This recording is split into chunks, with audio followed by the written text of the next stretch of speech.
do it. All We're right. off to a hot start. Let's go. Welcome into the Merrifield Sportsbook Show. It is the final week of the regular season of college football. I can't believe we've made it. It's not just that, though. It is Thanksgiving week. Matt Merrifield has just disappeared from our screens. He's probably eating the cheeseburger that he just got thrown from Burger King. Is Thanksgiving week. Happy Thanksgiving to everybody in America. Happy Thursday to everybody else in the world. That means we have NFL football on Thursday. It is still feast week. We've got a lot of content coming up college basketball wise today's show. Jay Acosta, I'll go to you first. How are you doing on this night before Thanksgiving? Yeah, I mean, gotta love feast week. Gotta love just a ton of football. I feel like I bring the Bears up every week, but they have like the most important game since 2018 on Friday, so we'll see. But yeah, it's been good. So, Jake, can I burst your bubble about the Bears? I hate to do it, but I decided to look into their schedule. I'm aware. I'm just saying, you guys get might win the game the rest of the year. Well, I think they're gonna win more. They're gonna win a game, but The Browns, they play the Browns. I'm sorry, Shadur, even though he might be the next coming. yeah, Otherwise, okay, I will say the Lions week 18. Is Frank Ragnow going to make any sort of difference? Will he? I don't know. That remains to be seen. he's only been out for half a season, so I think so. It's not like he's been out for week 18, 3 years. He's dead by week 18, based on how the Lions' offensive line has gone this season. We don't know. You have 2 potential wins. You'll beat Shadur. I'm sorry. I didn't realize how bad your schedule was until like Sunday at 4:00. I just had to bring it up. I'm sorry. I love you, Jay. No, you don't have to be sorry. I know they're all their wins are like most of their wins are very lucky. I'm going to be honest, but I mean here we are. So bad teams. I mean, yeah, the Steelers was a solid win, yeah, but I do agree. Yes, all the teams have been dog shit that they've beaten. So, anyhow. All right. Matt, you need no introduction now. How are you doing? As good as somebody who has to wake up to hand out koozies on Thanksgiving morning at 5 a.m. As good as that person can do, that's how I'm doing. But in all actuality, the Birds are winning again, Nick. They're about to make it 10 wins in a row, which is their longest win streak since 2021.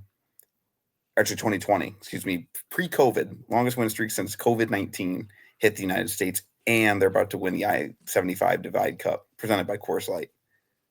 Hottest team in hockey. They are the hottest team in hockey. It's great that literally other than Michigan State football, all of my sports teams are actually looking pretty good right now. Even the ones that nobody gives a shit about, like DeWitt Panthers football and the Flint Firebirds. Literally, it's just Michigan State.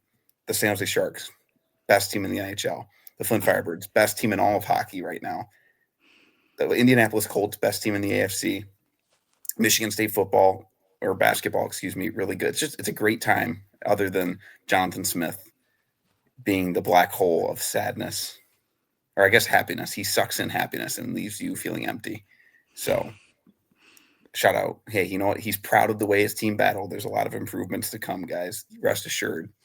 They've seen growth this year. That's why they've won less games than last year. Anywho. Oh, and we got some fun stuff planned, Nick. FraudCon. I'm well aware. We got a lot coming up. But before that, we have to welcome back from Parts Unknown is Justin Walsh, his first episode in like 3 weeks.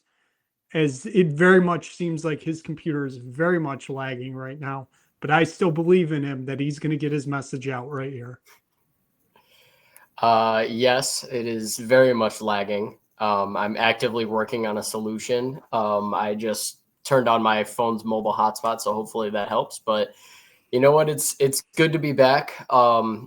As Matt said, most of my sports teams are looking to be moving in a decent direction right now. Lions, obviously, we just said the big news with Frank Ragnow coming back always helps to bring back a all-pro level center. Even if he's taken a couple months off, I think by the time they really are going to need him down the stretch. He's going to be back up to where they need him to be. So I feel very good about that. MSU basketball might be a wagon. Who knows? We that I guess not. Oh, can you guys hear me? Yeah. Am I okay? I guess not. Cool. J Walsh, we can hear you. Cool. We're doing great.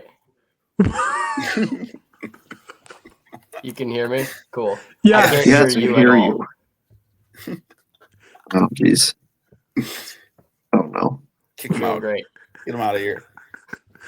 Get out. All right. I'm going to refresh this because Get out. Bye, Joe Walsh.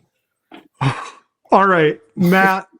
While J. Wells tries to figure out his internet, why don't you introduce FraudCon for the people that don't know, and then we will get into the football FraudCon first because we have two different FraudCons today. All right.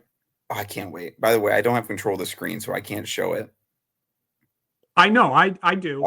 Okay, I I just didn't have know if them. you knew that. Anyways, No, I have them. let's get into which one did you say first? Football. We're doing football first. Yes. Football FraudCon. If you thought it was just for basketball, you are mistaken because we have a new college football playoff. What we did starting last year. Now we have actual frauds in the mix, and it's time to discuss. And there's a lot of them. Not a lot of them, but there's enough, and you will be pleasantly surprised. Keep in mind, it's the same system as before. Now, did I change out the coaches? No, because I didn't feel like switching out the coaches because there is no bigger fraud than Shaka Smart. Is Marquette even good this year, Nick? I don't think so. No, they're not. Boom. No, they're fraud. terrible. You see Miami down here. First of all, let's start off Miami. Eat right off the dome. Matt Painter and Mario Cristobal might be the same person. Actually, I have more respect for Matt Painter. I actually do. Unfortunately, this team doesn't win. But Miami football, frauds. Spoiler alert, I took Pitt Saturday afternoon. Give me the Panthers at home. The Heinz Field, or whatever the hell it's called, is a torture chamber. It's a dungeon. Miami doesn't know what's coming. Give me the Panthers, but they're frauds. It's November, Mario Cristobal, and that leads me also to the ACC. What the hell was that, Georgia Tech? They're a bad. It's terrible football. Louisville stinks. They're going to lose to Kentucky. Who else is even an option? Georgia Tech. All you had to do was not piss the bed. They did that. Pat Narduzzi still stinks, and Pitt is what Pitt is, which is a mediocre 8-4, 9-3 football team every year. Let's move on up. Let's go back all the way up to the top. However, back up FraudCon 9, Ohio State. They're a safe. This team is the best team in the country, folks. Not much else to discuss there. Both sides of the football dominant. Also, Peep, DeWitt Panthers. They're going to win the Division III state title in the MHSAA Sunday afternoon, 12:30 on the DeWitt Panthers Network. Get ready. Taking down De La Salle last weekend. They're a wagon. They're the only team on this list that could beat Ohio State, truthfully, on a neutral field, in my opinion. Trav Moore. DeWitt's got the best rushing attack in state history. Nobody can stop it. Moving on down, FraudCon 8. While these teams are not highly rated and are not 2 through 4 in the college football playoff rankings, I don't care about your J. Walsh rankings. I don't care about your CFP rankings. I don't need your 6, 7. I don't need that. I need teams that I believe in when playoffs start. I believe in Notre Dame. They did it last year. I think they're going to do it again. Jeremiah Love should win the Heisman. That defense has gotten better. It's not good, but it's better than it was at the start of the year. I believe in Marcus Freeman. I would run through a brick wall for that man. Texas Tech similar. Oklahoma is also similar. Those defenses are for real. Oklahoma's biggest thing, can their offense score any sort of points? But I think Texas Tech is for real as well. Georgia and Indiana, they're good. I don't love Georgia. I like Indiana more than I like Georgia. Ole Miss is simply sitting here at 6 simply because Lane Kiffin is turning that football team into a sideshow. And if he didn't do that, they'd probably be in FraudCon 8. If they be there, I really like Ole Miss. I'm a big fan. I just don't trust Lane Kiffin to actually keep this team's head on straight, considering he might not be coaching them in 7 days. So that's why they're sitting here at FraudCon 6. They might lose the Egg Bowl. FraudCon 5, BYU. I don't hate them. People probably think they should be FraudCon 2. I don't see it. They're a good football team. They are what they are. They're tough to beat. They run the ball well. Texas A&M, I don't buy into the Marcel Reed hype. That was a good win against Notre Dame back early in the year. I think they're gonna have some trouble on Friday night. I don't see it. I don't see them finishing. I know they've won, and that's the most important thing. I just don't. Mike Elko scares me. The defense is real, but the offense, I don't know if it's legit enough. Vanderbilt, it's Vanderbilt. I don't know what else to say. Like Diego Pavia keeps winning close games. They're going to have their run for their money in Neyland. Alabama and Oregon, those two teams I think are playoff teams, but could be first round exits. I don't know how anybody else feels. They're so volatile. Bama's more, their peak is really good, but when they're bad, they're a bad football team. Oregon, I just don't think Oregon just might not be very good. I know they beat USC, which is great, but obviously how they showed up against Indiana. The Penn State game is now worrisome considering Penn State's not super good, as we found out down the stretch. Dante Moore has his moments. I just don't know if we know if Oregon's good or not, unfortunately. They should beat Washington with no problem. They'll be in. Then things get real when they have to play Oklahoma or Texas Tech or Notre Dame in the first round. Michigan stinks. There's a reason they're 10-point dogs at home Saturday afternoon. Bryce Underwood's in for a rude awakening. That's all I'm going to say. They are imminent frauds. Turning the ball over 5 times in a game and still winning, complete woke nonsense. They're bad. Utah plays a team that's better than them. They're going to crumble. And it's unfortunate that they're going to beat Kansas this weekend because they're going to make the playoff probably. They'll sneak in as the last team. And they're going to play somebody that has any sort of run defense, and they're screwed. And then Dampier is going to get broken in half on the second snap. And Kansas State ran through their ass like shit through a tin horn. What am I supposed to expect? What do you think is going to happen when Jeremiah Love plays Utah? I would love to see that as a Jeremiah Love stan. So that's where I'm at. If anybody has any questions, I would feel free to answer them. That was quite the long ramble. But any thoughts, comments, concerns? I'm glad we included the entirety of the ACC. They were so bad. Like I had first off, Miami was the first team on here. I threw them right into FraudCon 1. Then the ACC had to go in right next to them. I was like, I'm not putting all of them in there. Just the entire conference. Virginia, terrible. It's such a bad football conference. Put in JMU and North Texas. I'd rather see that than any ACC team in the playoff. Go ahead, Nick. I texted Matt today because there was like this just weird side chart of all the situations that have to happen for ACC title game predictions. That is right there, should be Exhibit A on why the college football playoff does not need automatic bids. We don't need 3 just ass ACC teams in the playoffs because they got an auto bid. First off, we shouldn't have conference championship games anymore because the championship game does not matter. Because once we get the rankings next Tuesday, they don't change other than who gets the automatic bid, as we found out last year with SMU versus Alabama. So why are we playing that game? And last year, at least, it mattered in terms of who got the first top 4 seeds. This year, it doesn't. So quite literally, why are we playing this game? Other than the fact, like Indiana, Ohio State, if they end up playing next Saturday, what advantage do they have in playing Julian Sand? Why would Fernando Mendoza play in that game? It's TV money. I get that, but the game does not matter. And also, it's hurting your conference from the standpoint of the ACC should just say, all right, we have a giant tie. I guess we're sending our highest ranked team. Boom. That's the tiebreaker in terms of who gets to go. All of you share a conference championship. Be happy. Go off and play in the Reliant Quest Bowl and shut the F up. Have fun in the Cheez-It Bowl and the Pop-Tart Bowl. Congratulations on your fake title and your fake conference. Or how about we introduce some divisions? That's a revolutionary concept. We have too many teams in these damn conferences. It's so simple, and yet we've made it so complicated for no reason.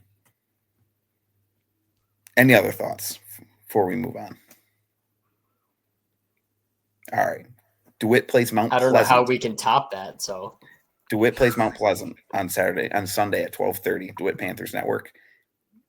live from Ford Field. Best game that you'll see. Actually, that's not true. The best game at Ford Field this weekend is Cass Tech and Detroit Catholic Central, the Division I state championship, Sunday night, 8:00.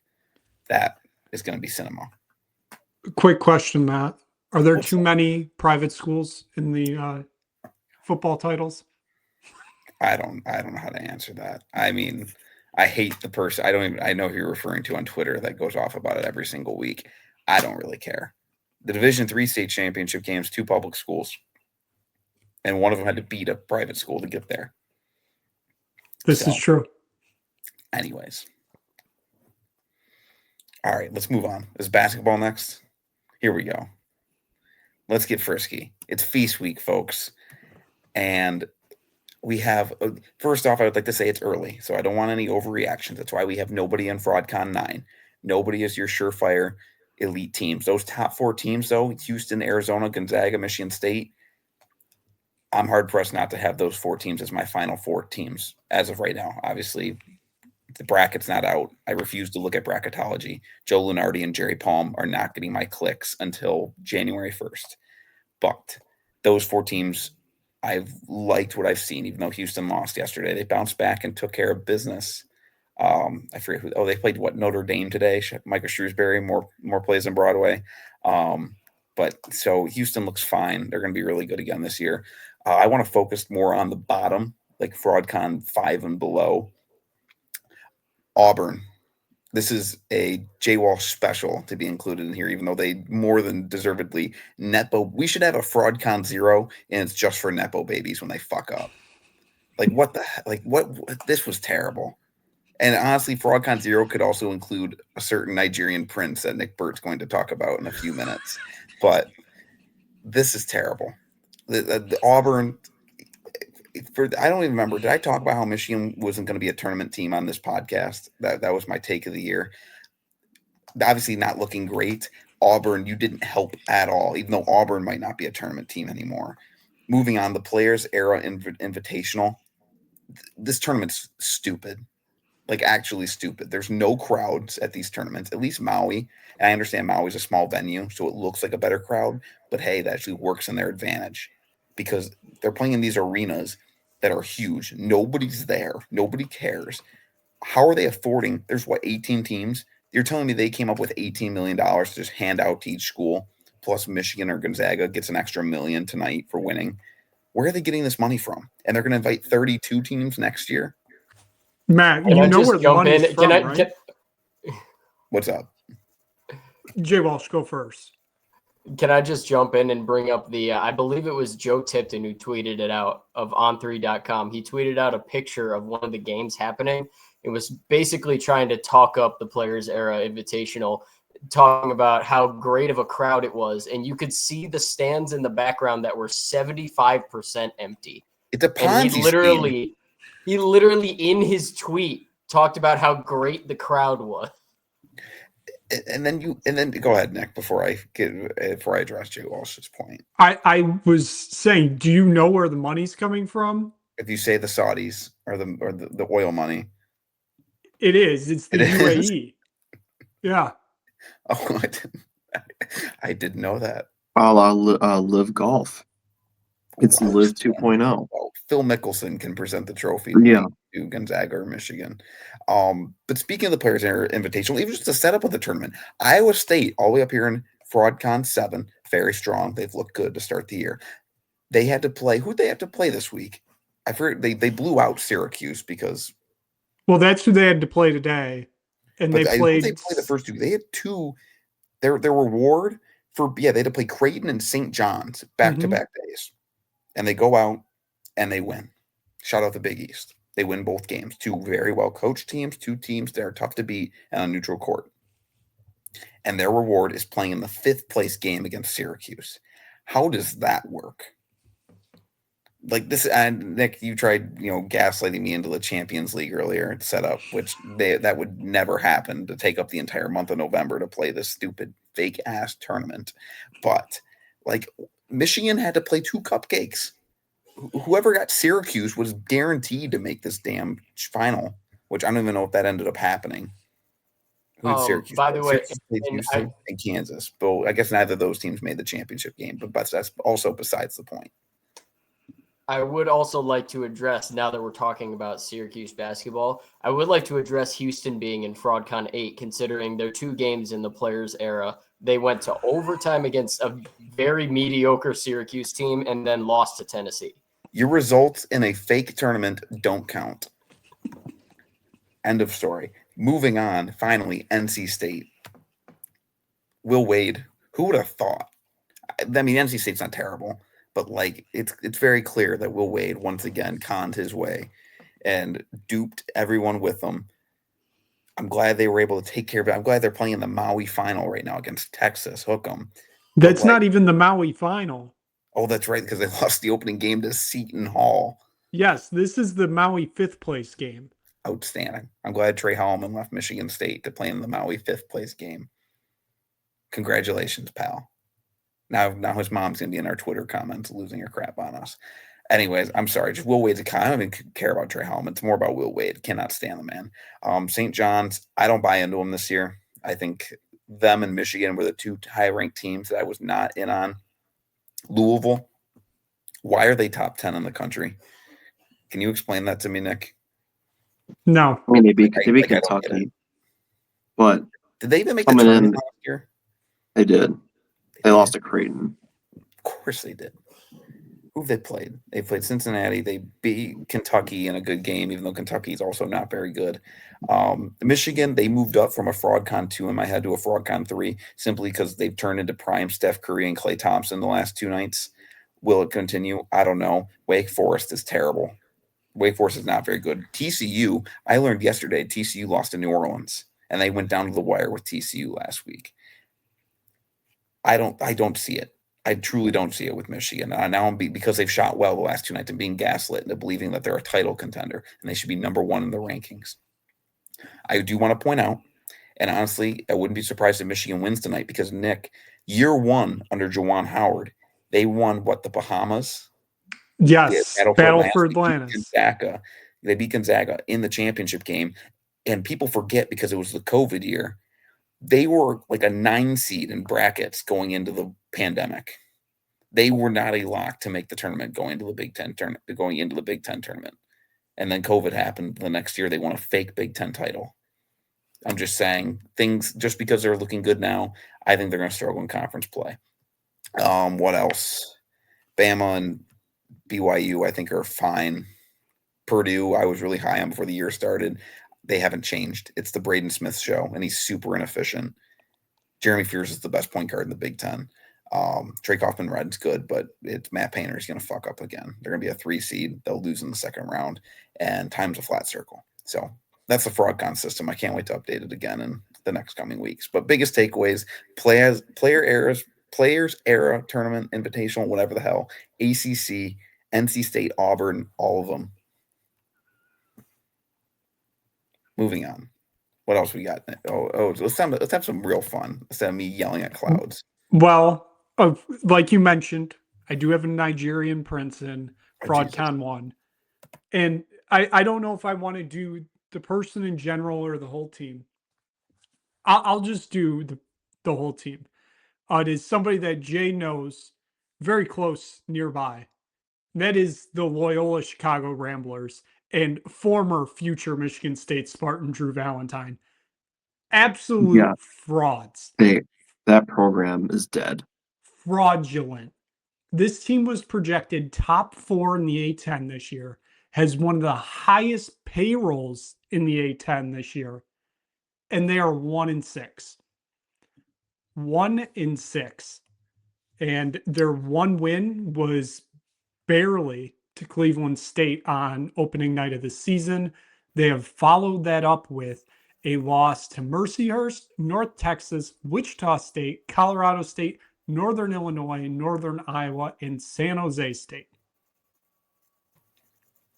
They just lost to San Jose State, so they're 1-7. 1-7. Sorry. Hey, but guys, don't you know that Izzo's washed and Drew Valentine needs to be our next head coach? Future coach, guys. Simply because his last name is Valentine. Mm-hmm. Why didn't anybody tell me that Auburn and St. John's were playing right now in the FraudCon Bowl? Once again, fake tournament. I'm just going to say it again. Can't wait for Michigan State to not be there next year. But that's fine because we'll have a divine Okuchoku leading the way, taking us to the promised land. All right. We talked about fake tournaments.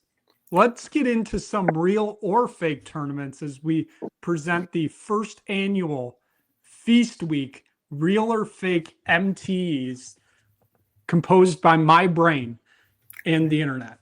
I have 6 MTEs in front of me. That is multi-team events for those out there that do not know what that stands for. I will name off the name of the tournament. I will give you a location or arena and the potential 4 teams that are playing in it. You got to tell me if it's real or fake. I got 6 of them. So theoretically, that means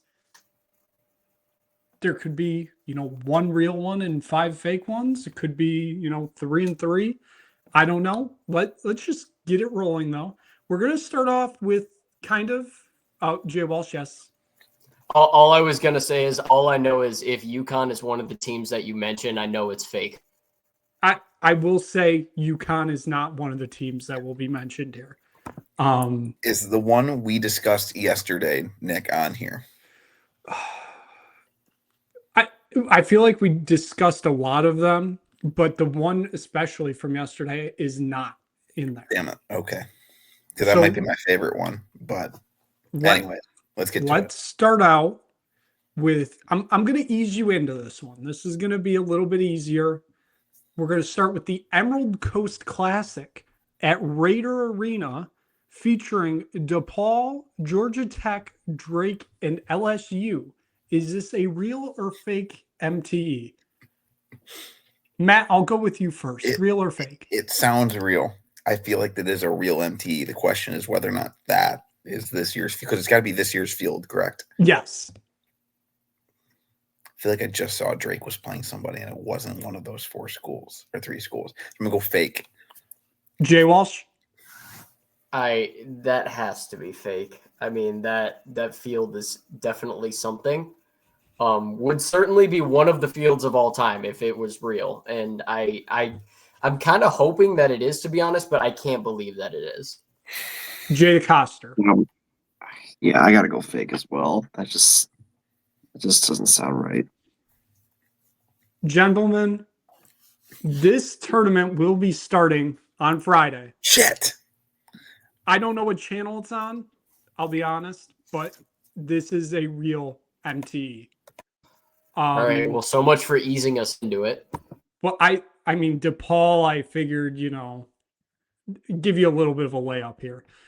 Let's move on to the Belfast Classic at the SSE Arena in Northern Ireland, featuring Miami, Ohio, Sacred Heart, Union College, and RIT. Jay Walsh, is this real or fake? There's no way that these teams can afford to go to Northern Ireland to play in this meaningless tournament, so I'm going to say absolutely not. Jay Coster. That's so fake. There's no way for Union. What was more like a Sacred Heart? You think they can afford to go over there? Union College. Yeah, Nick, Union College. Nick, you're an asshole because this is a trick question. It is. It's not a basketball MTE. It's a college hockey MTE. Yes, this is very true. It's called the Friendship Four. It's not that is also true. It's not the Belfast Classic.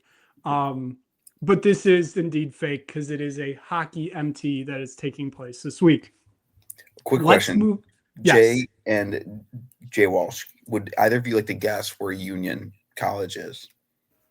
Just guess the state. I'm gonna go ahead and defer to Mr. DeCoster here. I'm gonna go like Maine or something. Incorrect. I think he's got the relative geographic location right. I feel like it's in New England, so I'm gonna go Massachusetts. New York. Gotcha.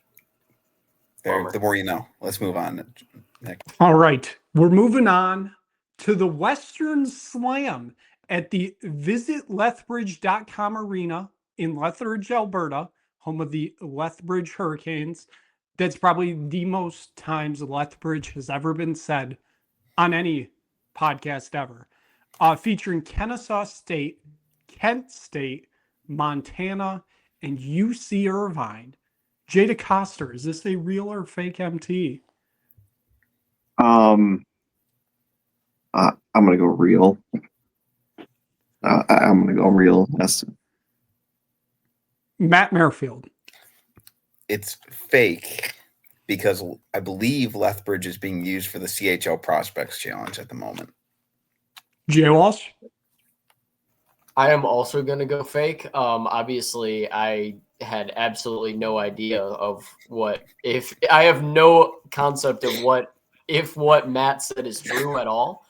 But I'm going to go ahead and say fake because A, he said it with such conviction that I believe him. And then B, I also don't know why these teams would be getting together in Lethbridge, Alberta. So I'm going to go ahead and say fake. This is indeed fake, but this was a tournament last year. I remember there being one in Lethbridge, but I would have guessed real if it wasn't for the fact that I keep seeing stuff about the CHL and U.S. development team playing. So, well, thank you for that, Matt Merrifield. CHL and OHL. Let's move on to the Classique du Nord at Palais Belle in Laval, Montreal, Quebec, featuring Albany, Colgate, Fordham, Franklin Pierce, and Otanga State. Matt Merrifield, real or fake MTE? Let's go real. I think all of them have been, or most of them have been fake, so I'm going real for this one. It's simply my only reasoning. Jay Walsh. I'm also gonna go real because the colleges that you named that I know of are all New York-based colleges, so that's close enough to Quebec to at least make it like realistic. So I feel like this one's real. Jay DeCoster. what Jay Walsh said. I think that's real and reasonable. Gentlemen, you have gone 3 for 3. This is indeed a MTE tipping off this Friday in Quebec. Very excited to see how that one takes place. And the two teams, Franklin Pierce and Octangan State, that is a D2 and a D3 school. Don't know why they're there, but that is They're happening. there for the vibes. They're there for the vibes. Exactly. Let's move on. We got two more here. Let's go to the Arizona tip-off at the Mullet Arena on the campus of Arizona State, featuring Weber State, Pepperdine, New Mexico State, and Grand Canyon. Jay Walsh, real or fake? I'm going to go with real, but I have a feeling this is another one that could be like this was the field from a previous year. I'm going to go with real, but I'm very cautious about this one. Jay DeCoster. I'll go real as well. I mean, all those West Coast schools, they can make sense, so I'll go real. Matt Merrifield. I'm going to go fake. Matt, you would be correct. This is a fake MTE. There was a Arizona tip-off at Mullet Arena last year. I don't remember the other two teams, but it was Butler and Northwestern in the championship game. That's about all I remembered from it. But let's move on to the final one. The Acrisure Holiday Invitational at the Acrisure Arena. That is somewhere in California. Featuring San Jose State, Tulsa, Northern Iowa, and Loyola Chicago. Jay DeCoster, real or fake? Yes, that's real. I may or may not have mentioned it like 5 minutes ago. Matt Merrifield. It's real. I saw it come across the ticker yesterday on FS2 while I was watching Michigan State play a literal poverty program in East Carolina. A team that should be 0-6, yes. Jay Walsh, are you going real? Yes. This is real. It didn't help that this was mentioned 5 minutes ago, but I wasn't changing it last second, so that is it. Beautiful. That was an excellent segment. Can we give a quick shout out to the second division of the Fort Myers Classic or whatever Michigan State's playing? First off, Jay and Jay Walsh, did you know there was a second bracket being played opposite of the Michigan State UNC bracket down in Fort Myers? No. I did not know that.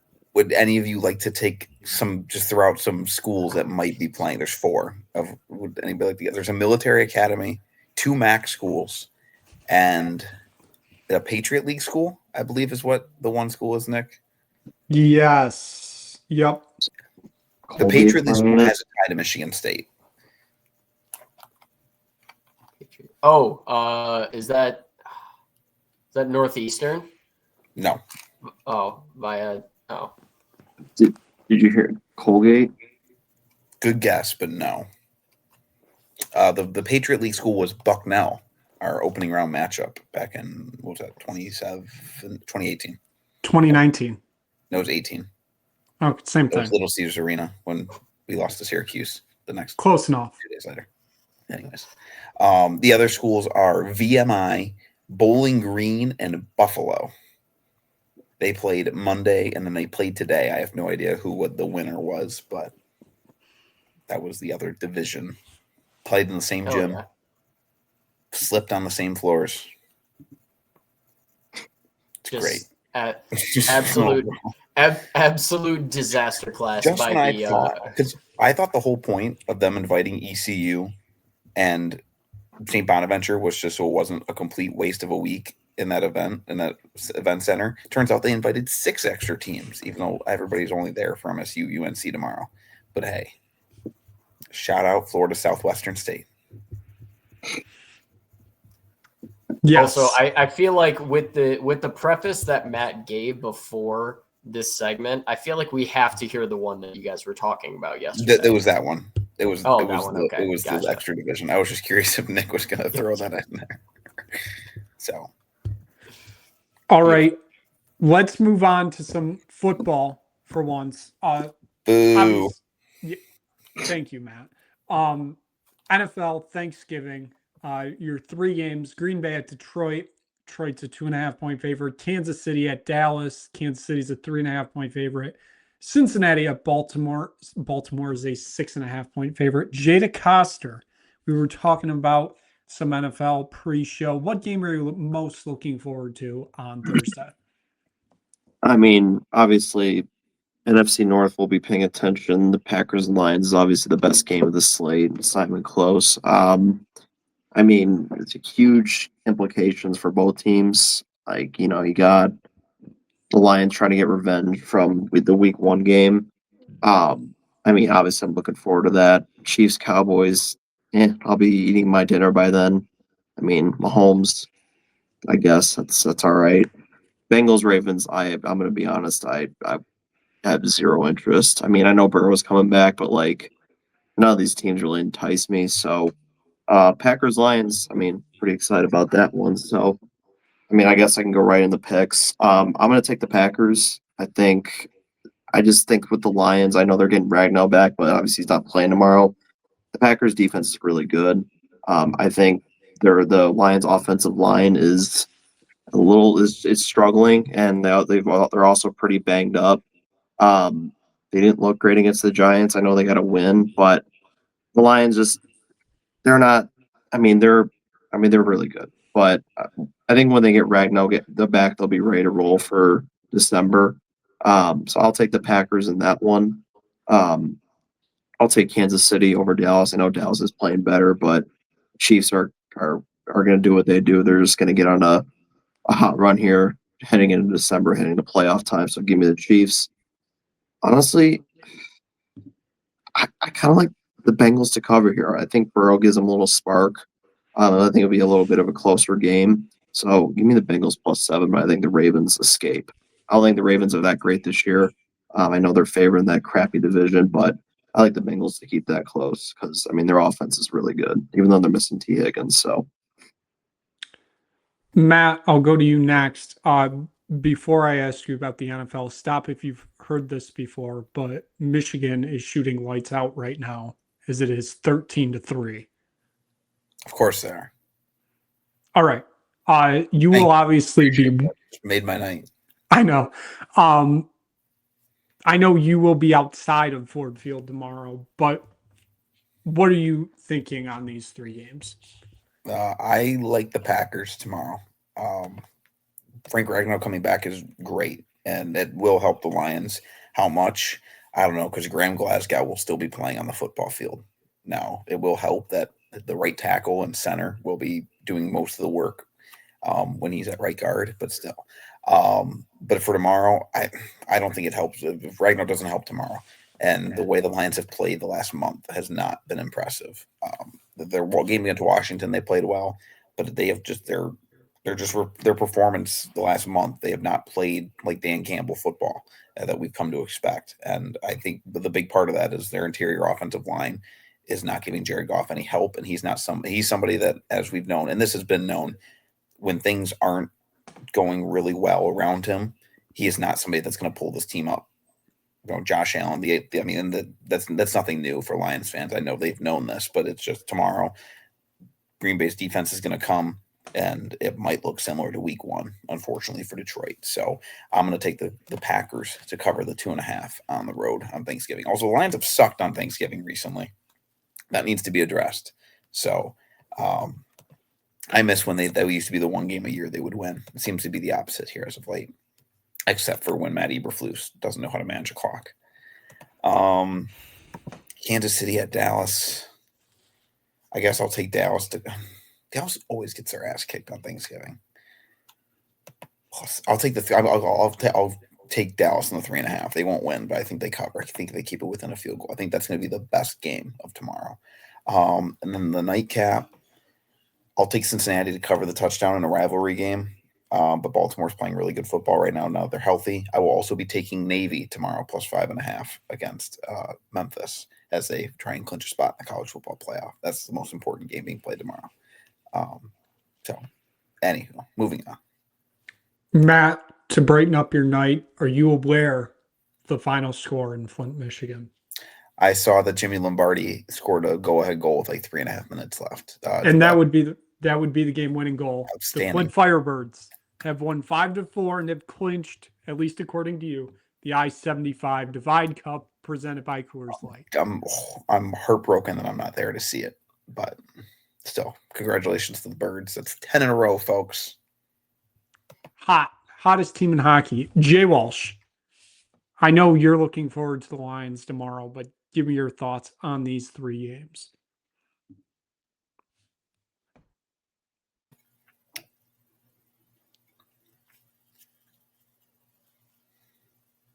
Incredible analysis as always, Jay Walsh.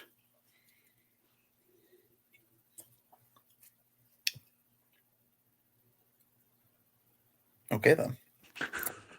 Nick, what are your thoughts on tomorrow's games? Well, I mean, it would be sacrilegious of me as a Packers owner to pick the Lions in this situation. So give me the Packers, obviously. Going to win big, huge. It's going to be a massive win. Give me Kansas City, and then I could truly care less about the 8:30 game, whatever time it is. For fantasy sakes, give me the Bengals and Jamar Chase getting like 2 touchdowns tomorrow, even though my fantasy season is long over. Jay Walsh, welcome back. Let's get some thoughts from you here on this NFL slate. Yeah, pretty much couldn't have been worse timing for that last lag session for my computer. But you know what? We ball. Let's do it. Green Bay, Detroit. I know I'm going to be accused of just being a homer. I like the Lions here. I really do. I disagree with Matt. I don't think it's going to be the same thing as week 1. Mostly because I don't think Dan Campbell is going to allow this to be the same thing as week 1. I mean, he does not strike me as the kind of coach that allows the same mistakes to be kept being made over and over and over and over and over again. So I think he's going to have this team ready to go. I think he's going to have them ready to play. I still am not sold on Green Bay. I said it at the beginning of the year. I still think they're kind of overrated. And kind of very quietly, obviously they didn't have a great week last week, but very quietly, the Lions defense has been playing phenomenally. Kelvin Shepard is really proving himself as a great young DC in this league. I think he's going to be a head coach within 5 years, probably. So I'm going to lean Detroit here. Yeah, it's the homer pick, but I do genuinely think that they've got a good shot at it. In terms of the other two games, I like Kansas City against Dallas. This is a gotta have it game for Kansas City. They really have very little breathing room in terms of the AFC playoff picture at this point. So I think they're going to get the job done here. And then in terms of the last game, not super relevant, but I think Baltimore wins it. I would probably pick them to cover just because, like Matt said, they're playing pretty decent football lately now that they're healthy, and obviously Cincinnati missing T. Higgins is a big thing, along with the fact that their defense is god awful. So I'm going to go with Baltimore in that one. All right, let's move on to the college slate. I got a list of games here. I'll just run through the lines that we got here. Ole Miss -7.5 going to Mississippi State on Friday, which is a mess of a game. Georgia -13.5 playing Georgia Tech, a game Georgia Tech is getting paid $10 million to play at Mercedes-Benz. Sure. Texas A&M -2.5 at Texas. That closes out Friday, and on Saturday you have Ohio State -10.5 versus Michigan, and Oregon -6.5 at Washington. Matt Merrifield, what is your biggest storyline for this rivalry week? I mean, on Friday specifically, I feel like it has to be just Lane Kiffin and whatever the hell he's going to do and what Ole Miss is going to do heading into the college football playoff. First off, that game's not a given going into Starkville, especially for how close Mississippi State has played teams this year. Do they have one last battle in them? And even in years where they've been really bad, they still do a good job of keeping things close. Good news for Ole Miss, I guess, is it's not a night game. It's not on Thanksgiving night, which it should be. But you know what? ESPN wins, as always. The other storyline is, although Georgia Tech is no longer playing for a CFP spot today or on Friday, how their athletic director gave up a home game that could have been a college football playoff playing game for $10 million to not have home field advantage. I'm just going to say that's a bold strategy. Who was that athletic director, Matt? I don't know, but he sounds like a guy that hasn't made a decision on whether or not he should keep his current football coach. And I feel like he should make that decision sooner rather than later. But what do I know? I don't think there's that many other headlines. Once again, I am so over college football, if I'm being completely frank. Let's get to the playoff. Like this has been like the most anticlimactic. Just I don't know. Doesn't really help when your football team is 3-8. But we've been bad the last couple of years, and there's no juice this weekend. It's been sucked out. It's just. I'll give it till next year. I don't want to say college football's been ruined because there are years where things just don't. There are duds of years it happens, so I'm not going to ready to completely jump ship and say college athletics are screwed. I don't want to be that guy, but this year stinks. So let's get to the playoff to watch teams I really don't care about. But hey, anyways. Matt, you know what's going to save college football? 2014 playoff with auto bids. That's the savior, right? If every conference gets a bid, cool. That means because you know what, there are intriguing games in the group of 5 that I should care about this weekend, and I might actually watch. But that's too much to ask because the ACC deserves to get a team in because I don't know why actually, other than the preseason rankings said that Miami was good. It turns out they're not. But that's besides the point. I'll make room for. I'm not even going through all these games to make picks on them. Some of them I like. No, you don't have to. Good. I don't want to. This was just a list of what the options are for this weekend. As I ask you, what your biggest storyline is. So, Jay Walsh, what is your biggest storyline for this rivalry week? I feel like it has to be. I mean, obviously, Ohio State, Michigan is always going to be a storyline, especially, Ohio State losing 4 in a row. Feels like this is the year that they really have to get over the hump. Otherwise, serious changes need to be made. But at the same time, Lane Kiffin is trying his best to steal the show. I mean, I don't know how Ole Miss can possibly head into this game with any kind of focus level. And for that reason, I feel like I have to go Mississippi State plus 7.5, even though I really don't think Mississippi State is a good team. I don't think they have any business staying within 7.5 points of Ole Miss, but I feel like the level of distraction that's being provided by Lane Kiffin right now and the whole coaching search bonanza is just, I can't fathom how they're going to be able to play to their best ability in that game. So I feel like that is definitely up there with the storyline. Like I said, Ohio State, Michigan at the end of the day probably is it, just because, I mean, this is put up or shut up time for Ryan Day. You had the excuse of, Michigan was great and possibly cheating a couple of years ago. Then you lost last year. You got over it because you won a national championship. You can't afford to lose 5 in a row. You can't do it. So it's going to be really interesting to see what happens. I would say those are the two main storylines. The other games here, Texas A&M, Texas will be interesting, but there's really no stakes to it. Oregon, Washington seems very blah to me. So I mean, that's kind of what I'm looking for here. Jay, we'll go to you next. Your biggest storyline for this rivalry week. I mean, yeah, like obviously what Jay Walsh said about Lane Kiffin, we'll see how they respond to all the stuff that's been going on. Ole Miss came out and literally said, like, yeah, we'll let you guys know what's happening after the Egg Bowl. So we'll see how the team responds. And I mean, Mississippi State isn't any good, but I mean, the 7.5 is a little tempting. I'd probably stay away from it, but it is tempting. As far as Georgia goes, Georgia Tech they're not good. I mean, they looked like horse shit against Pitt at home. I mean, that was pathetic, especially because Georgia Tech's biggest strength is running the ball, especially with Haynes King. Georgia's defensive front is just going to eat them alive. So it's not part of my picks, but I would definitely go Georgia in that spot.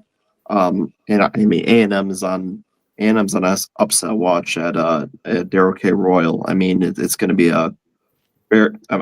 that's the best game of the weekend, obviously. So we'll see how Marcel Reed responds to that. And last, I don't really care about Oregon, Washington, and then I wouldn't touch the Ohio State Michigan game. Like, we don't know what's like. Is a Ryan Day team gonna show up?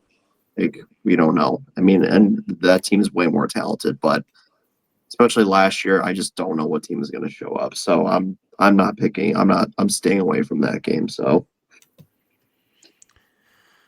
All right. Obviously, I mean, Lane Kiffin is the biggest storyline of this week, but I think the second biggest one is coaches that need to win the big game.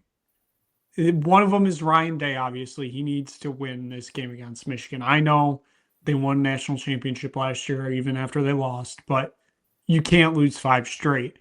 The other one, Matt, as you very well know, Dan Lanning cannot win the big game. He has lost to Washington too many times, especially in Seattle. I know this Washington team isn't good.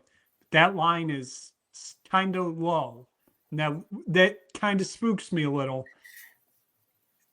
I mean, yes, that's kind of part of the reason why I have Oregon as low as I do in the FraudCon ratings at the moment, just because Dan Lanning doesn't win the big game, as we saw in the Rose Bowl last year, and Dante Moore just at times has been flaky this year, even though I do really like him a lot. I think he's got a lot of promise. But this isn't a big game, unfortunately. Oregon will win in Seattle this year. It's a rivalry game.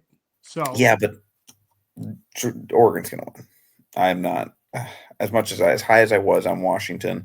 They already hit their over/under win total for the year. Jed Fish might be in a different state 2 weeks from now.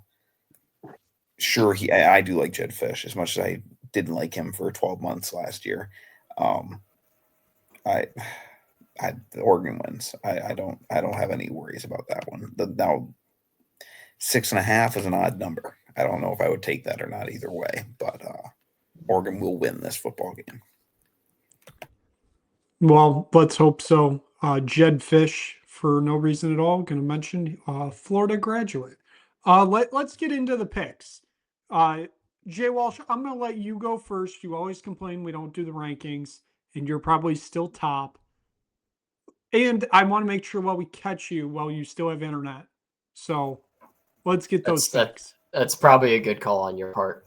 Got another 5-pick parlay here for you. We're starting off on Friday afternoon. We are going with Nebraska plus 5.5 at home against Iowa. This Iowa team really isn't good. I mean, they barely beat a really bad Michigan State team. Mark Gronowski is not a quarterback. He's just not. I think the dude's thrown over 200 yards in a game this year once. He's not a quarterback. He can run. He has a nose for the end zone. The game against MSU was his first game not scoring a rushing touchdown of the season, but I like Nebraska here plus 5.5 at home. Next, I'm sticking with Friday. We're going Friday night. Indiana, Purdue. Give me the Hoosiers minus 28.5. Indiana loves beating the dog shit out of bad teams, and Purdue is a bad team. Not much else needs to be said. Give me the Hoosiers. We are moving on to Saturday. We got Missouri minus 2.5 at Arkansas. Arkansas, I've picked against Arkansas many times this year. I don't think that they're a very good football team. I will admit they burned me a couple times. I don't think they're going to here. I think Missouri is a good enough football team to get the job done against Arkansas, especially by a field goal. So I'm gonna go ahead and ride with Missouri. We are then going Wisconsin minus 1.5 at Minnesota. Battle for the Axe. Wisconsin, very sneaky, has been playing well lately. They have been playing a lot better.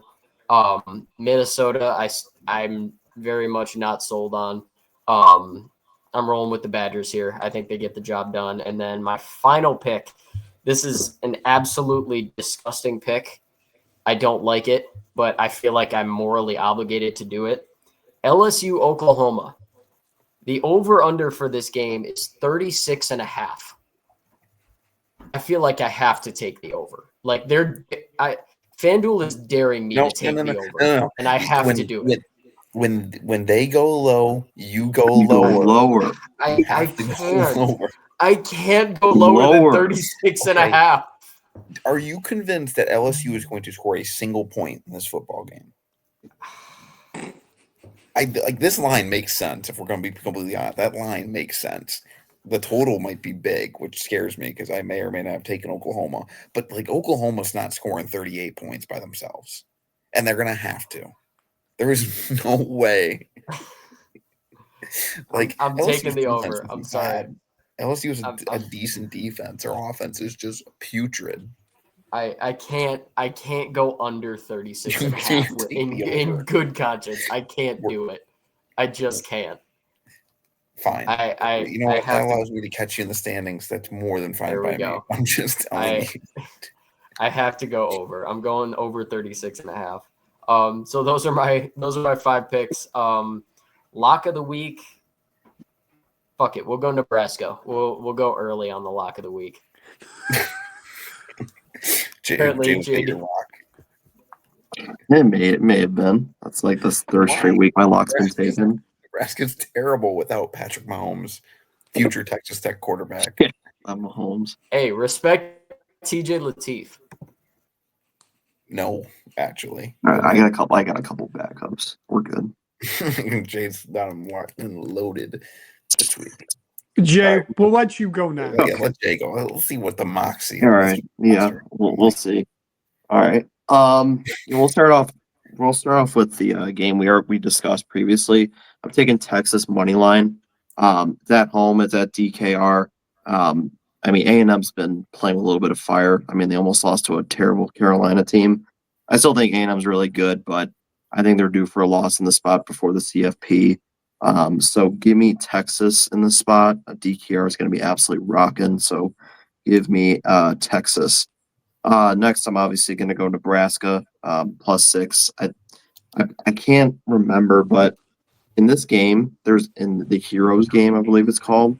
It's almost always a game-winning field goal. Or either team wins by 3. I mean, these it's always like a 13-10 final. So I like Nebraska to keep it close here at home. I think it's pretty doable for them. Next, I'm going Baylor -2.5 versus Houston. Houston's not great. I know they're an 8-win team, but they've also had a lot of close wins, a lot of close losses. Baylor's fighting for bowl eligibility here. It's at home at Waco, so I like Baylor -2.5 here to get a bowl game. Next, this will be my lock. Give me Pitt +7. This is Mario Cristobal, a shitter written all over it. It's written. Give me Pitt +7 at Acrisure. Miami's not going to be ready to play in that cold, so give me Pitt.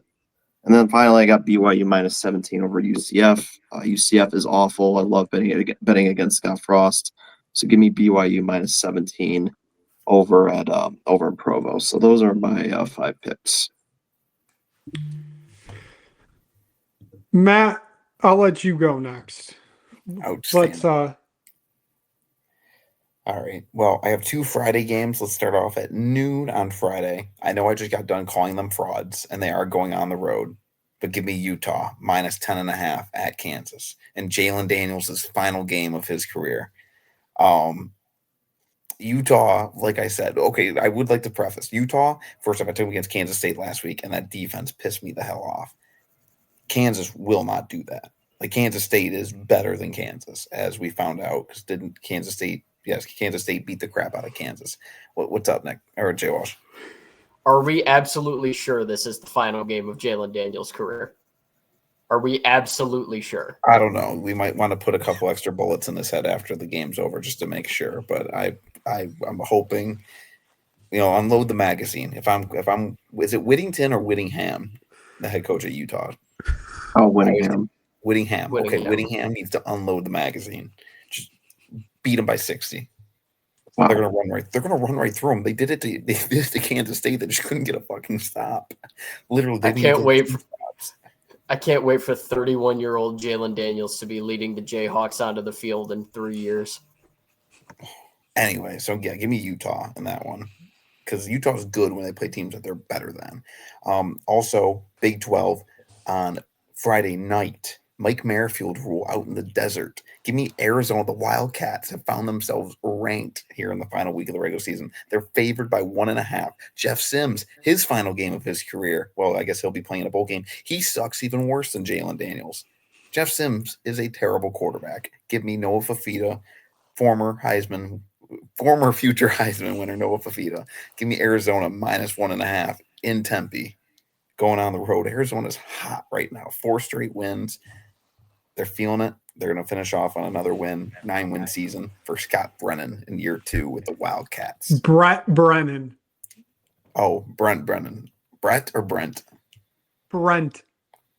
Got it. Who cares? San Jose State legend. Moving on, Jay. Never mind. It's Brett with 2 T's. Sorry. Even though I didn't know that 2 seconds ago. Anyways, Jay, I'm riding with you. Pitt at home, cold weather, Steel City, Mario Cristobal in November. Give me the Pitt Panthers +7 at home, noon. Love it. Absolutely love it more than anything. Moving on to the 3:30 slate, Oklahoma -10 is the play. I don't think they're getting the 36 points, Jay Walsh, but they will cover that number. Okay, if you're going to grimace at me taking Oklahoma -10, then why are you taking the over? Like, I'm so like LSU's not scoring more than 10 points in this game. I grimaced mostly just because this is going to be a disgusting football game to watch. 100%. But I'm in. I love it. And give me the Sooners. Moving on, Next up, give me Tennessee, Mike Merrifield rule, -2.5, hosting Vanderbilt. Diego Pavia, unload the magazine. Get him the hell out of college football, too. Heisman winner, no thank you. Give me Joey Aguilar, Josh Heupel. Vols are the big boy in that state. They're going to come out their favorite at home for a reason. -2.5. Give me the Vols. Rocky Top finishes off. Do they get in the playoff? No, they're too far outside. But hey, maybe they win by enough. If they pull a Cardale Jones, they win by so many points that they put them in anyways. We'll see. To the Iraqi torture chamber in San Antonio. Give me UTSA -7.5 against the troops. UTSA is so good at the Alamo Dome, it's not even funny. Would you like me to read off their last, I think, 3 home games that they've played? Last week against East Carolina, 58-24. Tulane, they beat 48-26. Rice, 61-13. Army, they're already looking ahead to the Army-Navy game in 3 weeks. They're not very good. They lost to Tulsa. Give me UTSA. Cover a touchdown at home. Senior day. Owen McCown. Bang. Love it. Give me meet me. Here we go. Love it. And then finally, Nick, this one's for you. I know this is your lock of the week, so I'm not going to make it my lock. Hawaii -7.5 on the island. It's not even on my board. So what? It's Hawaii on the island. How's it not on your board? Because I've taken Hawaii on the island so many times this year. And it hits every single time. That's what we're here to do, is win games. Fine. It's on the board now. It's not going to be my lock, though. That's fine. But Wyoming's terrible. They haven't scored more than 7 points in a month. They're not any good. And that was against when they played Colorado State. Shout out Jim Mora. Wyoming's terrible. Hawaii on the island, -7.5. Give me Hawaii -7.5 on the island. Lock of the week. We'll go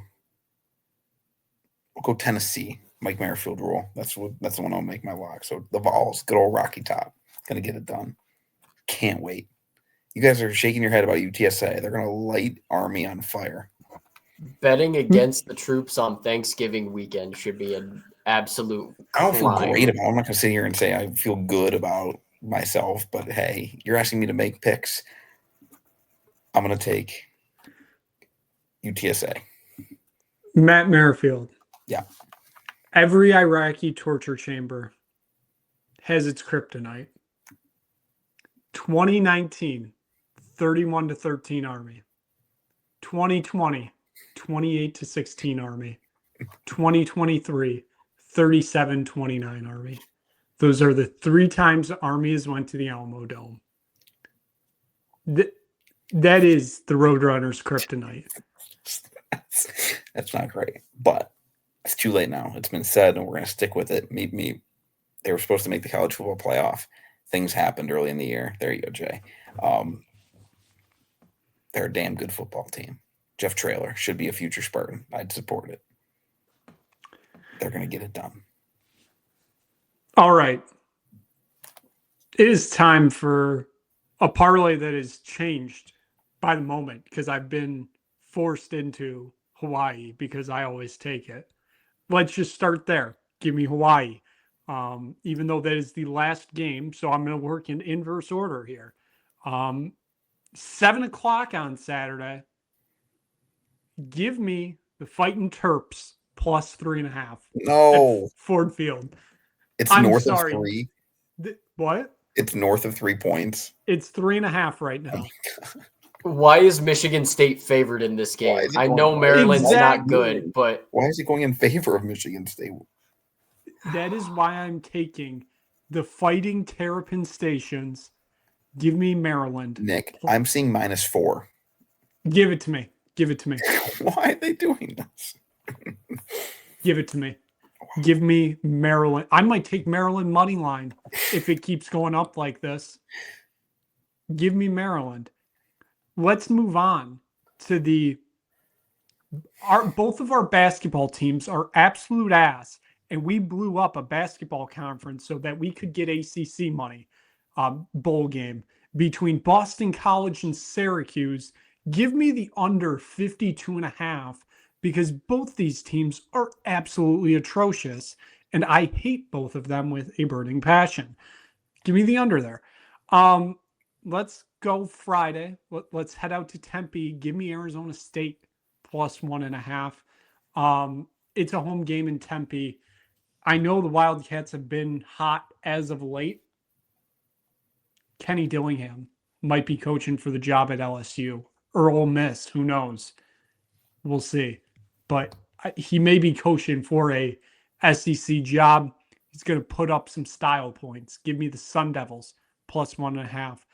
Also, I heard that the old Sun Devil logo, like with Sparky, like the Sun Devil with the pitchfork, like that's going to be like the center field logo for the first time in years this weekend. Give me the Sun Devils. Let's close out this parlay. On Thursday night, give me Navy. Money line. Give me Navy money line. I know they're plus 4.5, 5.5, somewhere. Whatever book you find it, give me Navy money line. I love it because we respect the troops, especially on Thanksgiving. Even though some people disrespect the troops just because they're going to some torture chamber in San Antonio that has very poor concessions. Give me Navy money line. My lock of the week is that under 52.5 because both those teams are god awful. And those are the picks for the final week of the college football regular season. Gentlemen, we have made it. What a show we had. Absolutely one of the shows of all time. College basketball, NFL, college football. I don't know what else we covered here. Flint Firebirds, can't forget them. We DeWitt covered football. it. DeWitt football, CHL, Lethbridge, Alberta, the Quebec Nordiques, the province of Quebec. Oh, the Friendship Four. Yes, we forgot Northern Ireland. They indeed are there. We basically named off half the nations in the World Cup in these last 5 seconds, it feels like. But that's going to wrap it up. Does anybody have any parting thoughts before this we wrap this holiday episode?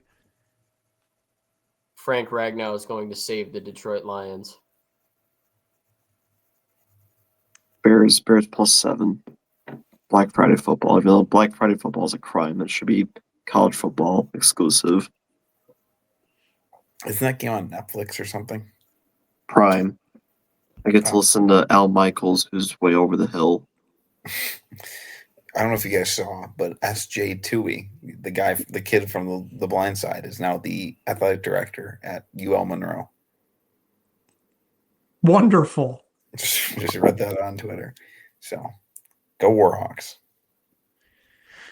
Wonderful. Let's wrap up this episode of the Merrifield Sportsbook Show. Thank you so much for watching. If you just stumbled across this video, click like, click subscribe, tell anybody you know about it. We'll be back next week for a very pointless week of college football conference championship games. We will be here to preview. We may preview all 10 of them. I don't remember if we did that last year. I think we did. Could be wrong. We'll figure out something next week. And of course, my parting thought, as always, turkey is terrible. Upgrade to ham. We will see you next week on the Merrifield Sportsbook Show.